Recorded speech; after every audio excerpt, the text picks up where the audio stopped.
Okay, so this is just a quick little intro to Warframe, the free-to-play PC and PS4 title. I'm playing on the PC. So as you boot up into the game, you will see an overview of the different planets. Each planet has its own set of missions. As you dive in, you can see this blue one is available for me right now, and as I defeat that one, it will open up these different paths to different planets, so on and so forth. Your Warframe is the actual frame that you are fighting in. This is a Warframe. This is a particular one. This game is free to play. I did spend some money on this frame because I wanted it. It came with the rifle that he's holding as well as a secondary weapon right here. Each one of these items, your Warframe, your primary weapon, your secondary weapon, and your melee weapon, as well as if you buy one of these guys, these Sentinels, and their weapon, all level up as you get kills with them. And as they level up, they'll gain in power. If you go into your upgrade screen, you'll see these things over here that are cards, but they're called mods.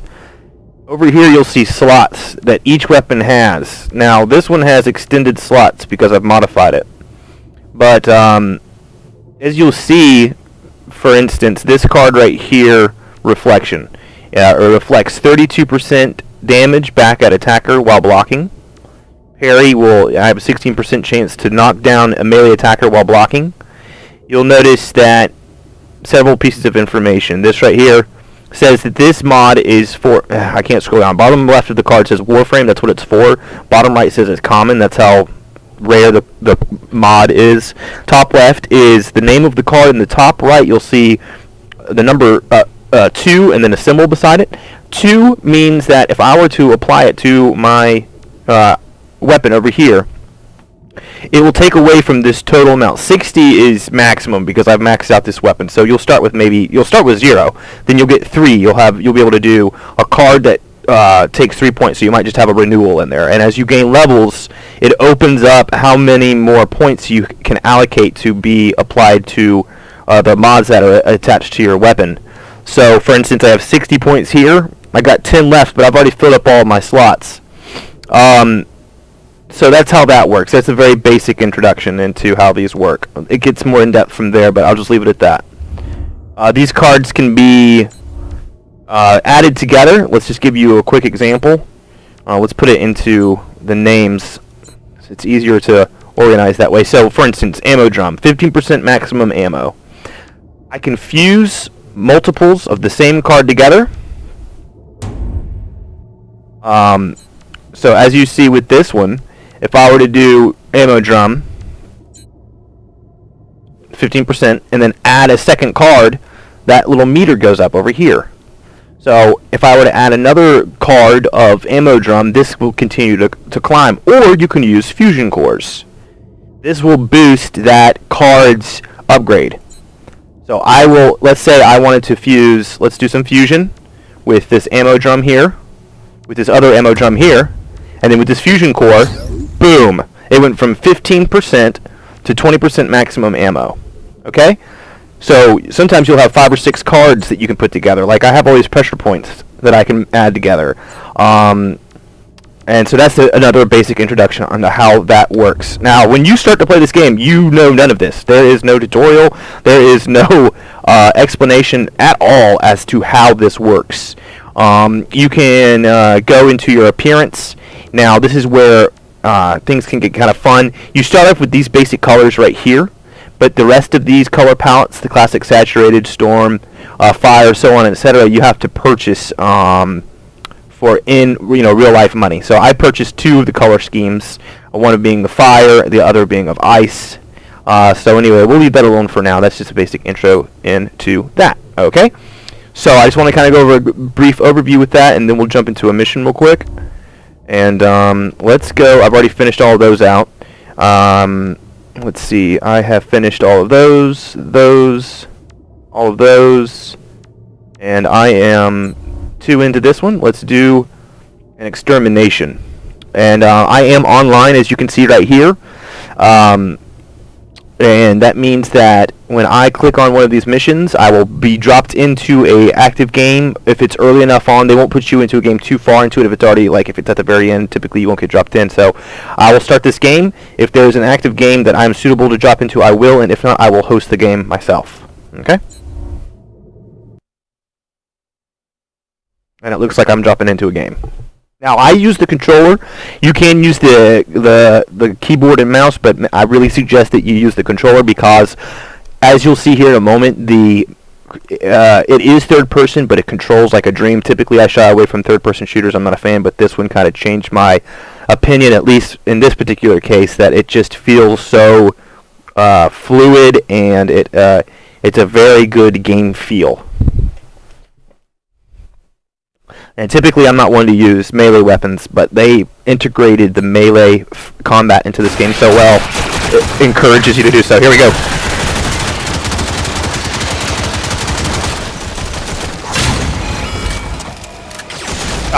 You gotta slide under those or shoot the camera. But I don't feel like doing that, so I'm gonna slide. So as you can see up here, follow the dots. We have 33 enemies left, which means I came into this game pretty late, actually. Typically, there's 180 or so that you need to defeat, and it looks like I got dropped in a little late in this one. You can open up any of these that have green lights on them. You get money, ammo, and other good items like that. Just waiting on this elevator.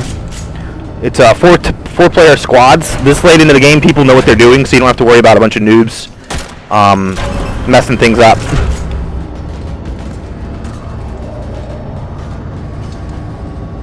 These guys all started with their starting class. Those are all Excaliburs, but they're high end, so they do a crap ton of damage. Which means those guys never paid a dime, and they're still on level with me, even though I spent 25 bucks.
There you go, there's a little introduction to the mayhem that takes place in this game.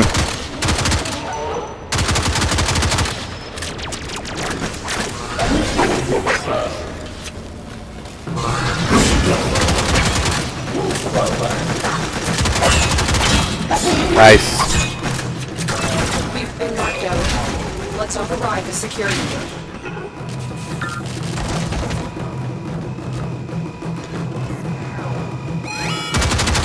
Override successful. Let's get going.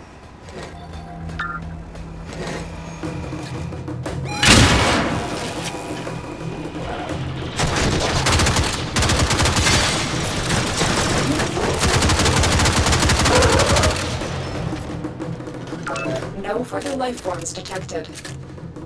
Alright, that's it. Now we just make it to our extraction point, and that'll be the level. Again, this was a really quick introduction into the game, and there's different game modes from protection to assassinations to all sorts of different game variants, so it keeps things fresh. There's different environments, different enemy types for different planets that you go to. It's very vast, and a lot of different enemy types. The graphics are stellar, and again, the game feel as a whole is very well-rounded, and nothing seems too repetitive or stale. You can tell a lot of care was given to the aesthetics, and it was kind of off-putting for me at first because the character models look so alien and foreign, but the more you play the game, the more you start to appreciate that stylization and understand why they went for that look, because it allows them, on an artistic standpoint, to be very open and allow for just some really awesome looking character models. But at its core, it still just plays like your typical third-person shooter with a lot of really good control mechanics and melee. So there you go. There's Warframe, and at the end you get some items that you earn. Typically, you get a lot more than that, but I was so late into it, I didn't get a lot of experience. I get a lot of items because I was so late into the event. But anyway, there you go. That's Warframe. Definitely give it a look. It's free if you want it to be, and it's a lot of fun.